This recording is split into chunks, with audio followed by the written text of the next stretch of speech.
জাতিসংঘের সাধারণ পরিষদের ৮০তম অধিবেশনে যোগ দিতে আগামী মাসে যুক্তরাষ্ট্র যাচ্ছেন ভারতের প্রধানমন্ত্রী নরেন্দ্র মোদী। ভারতীয় গণমাধ্যম বলছে, এই সফরে যুক্তরাষ্ট্রের প্রেসিডেন্ট ডোনাল্ড ট্রাম্পের সঙ্গে দ্বিপাক্ষিক বৈঠক হতে পারে মোদীর।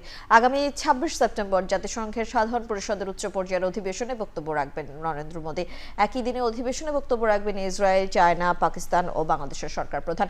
এমন সময়ে মোদীর যুক্তরাষ্ট্র সফরের ঘোষণা এলো যখন মার্কিন শুল্ক আরোপ নিয়ে দুদেশের মধ্যে টানাপোড়েন চলছে। সম্প্রতি দেশটিতে পণ্যের ২৫% সম্পূরক শুল্ক আরোপ করেন ট্রাম্প। আর রাশিয়া থেকে তেল আমদানি করার শাস্তি হিসেবে ধার্য করা হয়েছে আরও ২৫% শুল্ক।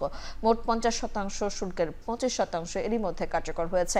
প্রতিক্রিয়ায় যুক্তরাষ্ট্রের এই সিদ্ধান্তকে অগ্রহণযোগ্য বলে মন্তব্য করেছে ভারত।